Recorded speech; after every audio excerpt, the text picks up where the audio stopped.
Hi friends, welcome back to my channel. మేము ఈరోజు మల్లన్న బోనాలు అయితే చేసుకుంటున్నాము. బంతిపూలు అయితే తెంపినాం ఫ్రెండ్స్, ఒక్కటి కూడా లేదు. ఇక కనకాంబరాలు ఉన్నాయి, కొన్ని చెట్లు అయితే మొత్తం ఖాళీ అయినాయి. ఇక పూల దండలు అయితే గుచ్చుతున్నాం దర్వాజలకి. ఆల్రెడీ కుచ్చేసాము, ఒకటైతే పెట్టినాం దర్వాజకి. పూలు గుచ్చుడు అయిపోయిన తర్వాత వంట ప్రోగ్రామ్ అయితే స్టార్ట్ చేసుకున్నాము. ఇక్కడైతే చారు చేస్తుంది మా అత్తమ్మ.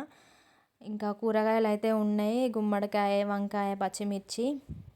ఒక చిన్న పటవ తీసుకొని అందులో వంకాయ, కాకరకాయ, గుమ్మడికాయ, టమాటా అయితే చేస్తుంది అందులో. సో ఫైనల్గానైతే వంటకాలు అయితే అన్నీ అయిపోయినాయి. ఇక దేవుణ్ణి అయితే పెడుతున్నాం ఇక్కడ. కిందనైతే పసుపుతో రాసి పైన అయితే ముగ్గు వేసింది అత్తమ్మ. సో చూడండి ఎలా ఉందో, ఎలా వేస్తుందో ముగ్గు.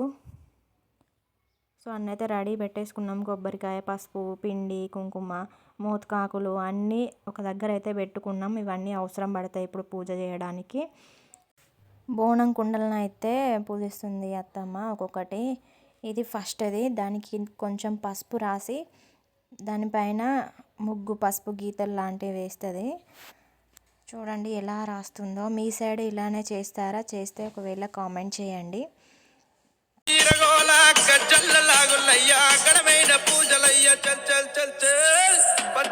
పసుపు రాయడం అయితే ఒక దానికైతే అయిపోతుంది, ఇంకో రెండవ దాన్ని అయితే తీసుకోవాలి. ఇంకా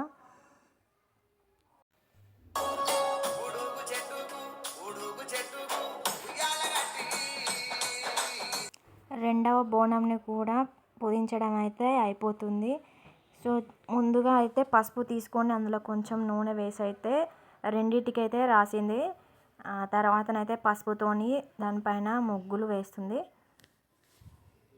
చూడండి ఎలా వేస్తుందో పైకి.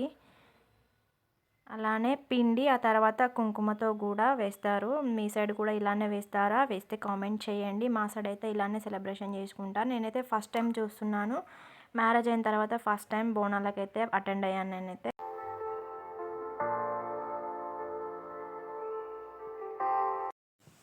ఇప్పుడు తెల్ల పిండితోనైతే వేస్తుంది.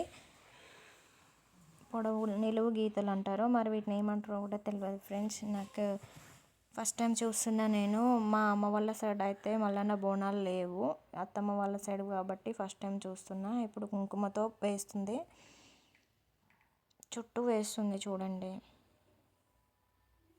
సెకండ్ బోనం కూడా పసుపుతో, పిండితో అండ్ కుంకుమతో కూడా చేసింది అయిపోయింది. చిన్న పటువను కూడా పూజించింది. ఇంకా వాటికైతే బంతిపూలు అయితే కడుతుంది. ఇందాక కూర్చున్నాం బంతిపూలు, ఇంకా అవైతే పెట్టేస్తుంది.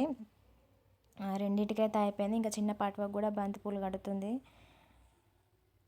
మీరు కూడా ఇలానే కట్టుకుంటారా?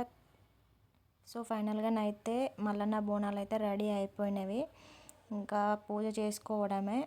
అంతా అయిపోయిన తర్వాత కొబ్బరికాయలు కొట్టి నైవేద్యాలు పెట్టేసింది. ఇంకా వీడియో అయితే పెట్టలేదు. మేమైతే కొంచెం ప్రసాదం తీసైతే పక్కకు పెడుతున్నాము. సో ఇది ఈరోజు వీడియో ఫ్రెండ్స్. ఎలా ఉందో కామెంట్ చేయండి.